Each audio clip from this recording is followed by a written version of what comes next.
Okay, so this is Jerry Harvey. Jerry Harvey Audio.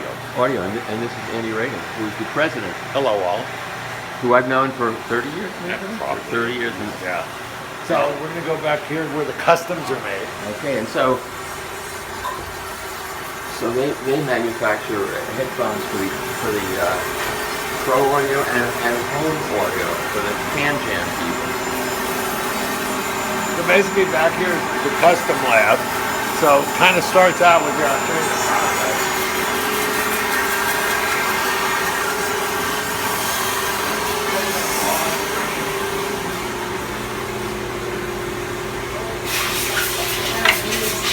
Oh, here you go. So we get these impressions in that kind of look like that. Right. Okay. And then what these guys do, Eric and his wife, is they shape them to what the shape of the shell's going to be when it goes in your ear. This is a real art form. Yeah, these things are almost approximate in some ways. Right? Yeah, well, they're pretty close, but here's like...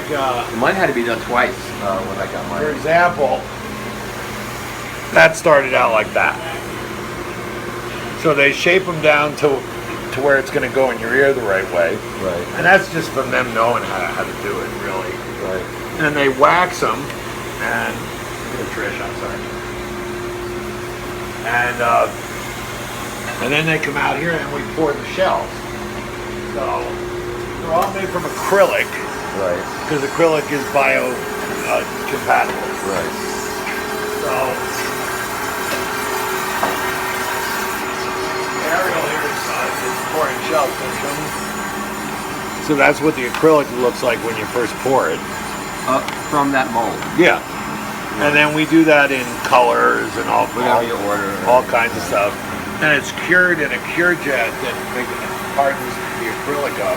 Right. And then Billy gets it ready for the drivers to be put in there. And there's a lot of sockets here.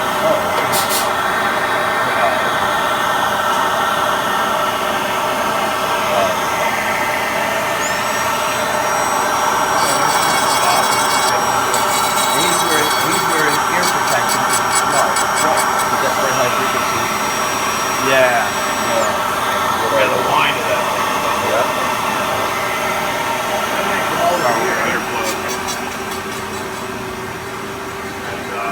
See Travis is putting together the kits that go in the ear.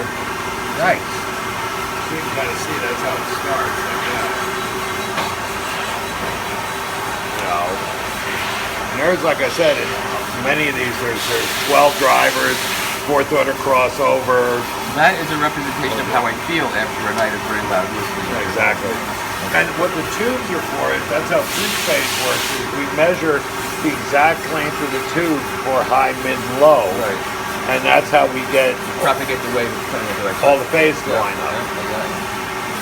So then you got to put all that stuff in there. Yeah. Oh yeah. And then they test against the reference curve. All these little elements are made here, or well, we buy it. The drivers are made in Malaysia, but that's the closest we get. Right. Everything else is made in the U.S. And they're just made to your specs. Yeah.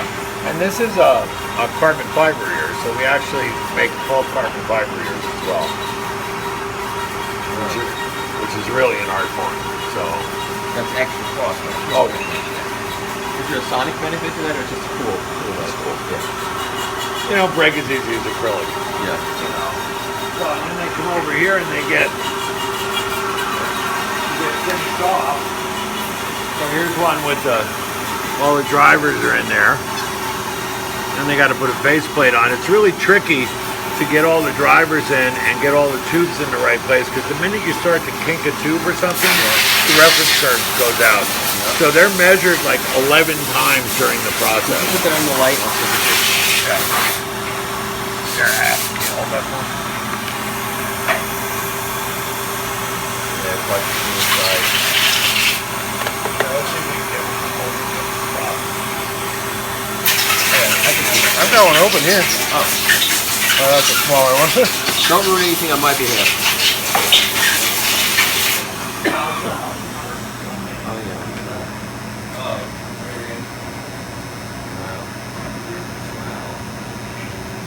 great, thanks. Yeah, no problem. This is a Roxanne. Yeah, here's a 12 driver, and that's getting ready to have the tip put on it. We designed the 4-pin connector too, Right. so it's got a screw down lock on it. So if the cord breaks, you can replace it. Oh, absolutely, yeah. Yeah. So, but they're pretty complex. Oh, wow. And then basically they can finish off over here.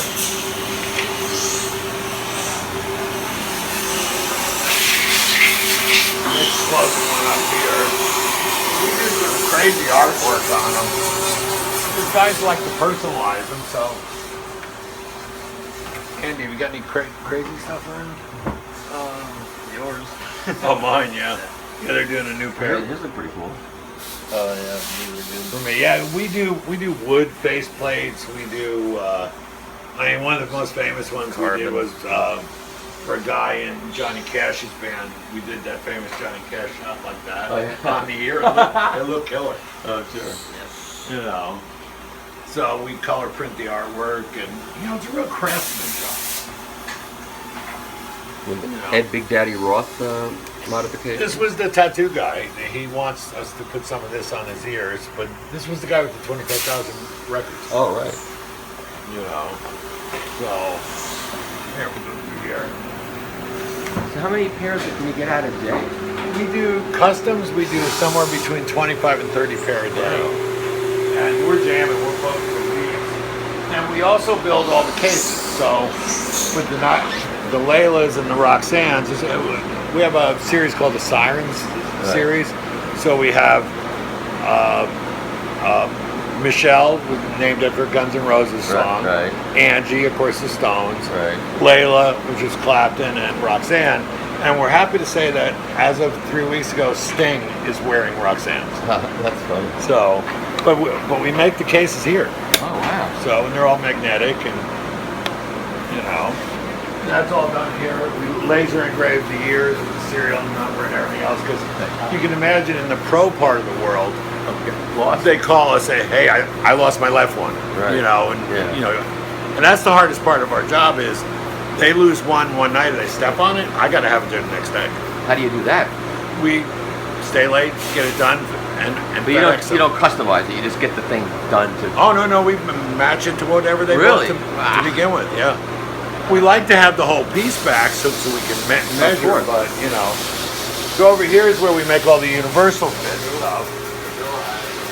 And right now we're working on a new project for Aston Kern with this piece called the Michelle. It's gonna be one of the least expensive pieces we ever made. It's $500, and it's a multi-armature driver. And there's stuff in these here. So, and what we did was we went out and we spent a lot of time in the last year designing an ergonomic shell that's all custom 3D printed. Right. And so we really worked with a lot of hearing professionals and stuff, because we wanted to get it so it fit right in with the helix there, even though it's a universal fit. Yeah, I have very strange ear canal shape, so the universal ones I'm not that easy. It's hard for most people, but you know, we sell a lot of churches. You know, churches have these huge production things. Course, yeah. They buy a lot of universals because they have different people all the time. Right. So, but some of the mega churches have better consoles than touring. I know. God pays well. So these things start out like raw shells in them. So this is a finished one. Nice. Yeah, don't they come out beautiful? Yeah. And you can put different tips on here. Yeah, that's a standard size. So we ship them with 3 sizes of the silicone tip and 3 sizes of Compli foam tip. The kind of pop that can go different things going. Yeah, and then, you know, the Complis, you can roll them and they'll expand in your ear. Yeah. But like I said, it's nothing like a custom. Right. And then this is Sean. Sean's our VP of production. Hi, Sean. Michael Fremer, old friend. How you doing? Nice to meet you. You got, here's some metal stuff. We did a series called Full Metal Jacket for Aston Kern. these are the Full Metal Jacket version of the Layla, and that's machined from a solid block of titanium. Wow, that must be costly. Isn't that gorgeous? It is. Is it heavy or is it light? I feel it. Not light, but it's not bad. Heavy. Not bad. So we did that one, and then we did the Roxanne in solid block of aluminum with a titanium bezel, and that gets a pick on the top of it. The guitar pick shape is our signature. Right. So, and certainly with something like this, it doesn't stand out in the crowd, right? not at all. Yeah, right. The Asian market loves the titanium. Yeah. Just absolutely loves it. And then, you know, through here, all these folks are pre-building kits. So they'll pre-build the balanced armature kits with the filters and the crossover parts that we do. Right. And then they'll measure them against the reference curve. Right. Then the kits are pre-done. What percentage of these kits get rejected because they don't meet the standard? Is it high or low? How much do you run into a bad driver, or? Excuse me? How much when you're doing a kit do you run into like a bad driver, or, you know? Doesn't meet. It doesn't meet. Yeah, where you rejected. Like this. Not often. Not often, I don't think. Yeah.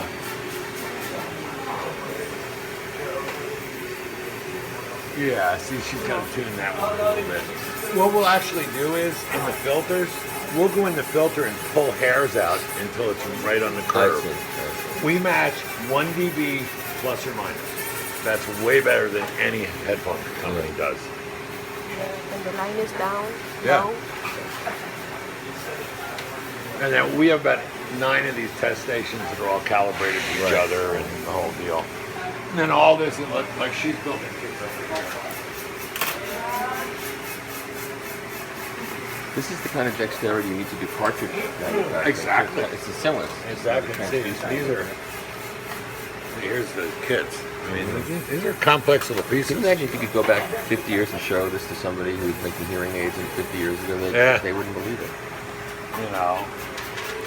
Thanks, Linda. You know. So, and then this is repair there. As I told you, when we get repairs in, they got to go really fast. Especially with the pro guys, because that's, you know, if you want to service the pro market, you just have to be able to do this stuff. Yep. That's a UV curing light. And what does that do?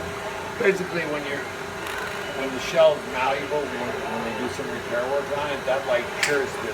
Oh, I see. So the big ovens that we use to cure it, there's a hydrogen tank on it, pulls the oxygen out, then hits it. I see. And makes it hard. So we ship everything from here, and that's the story. Okay. Very good. And it's good stuff. I'm really enjoying it. I tell you, I was telling Rebecca last night, I said I'm having more fun in the audio business in the last 4 years than I've had in my whole time.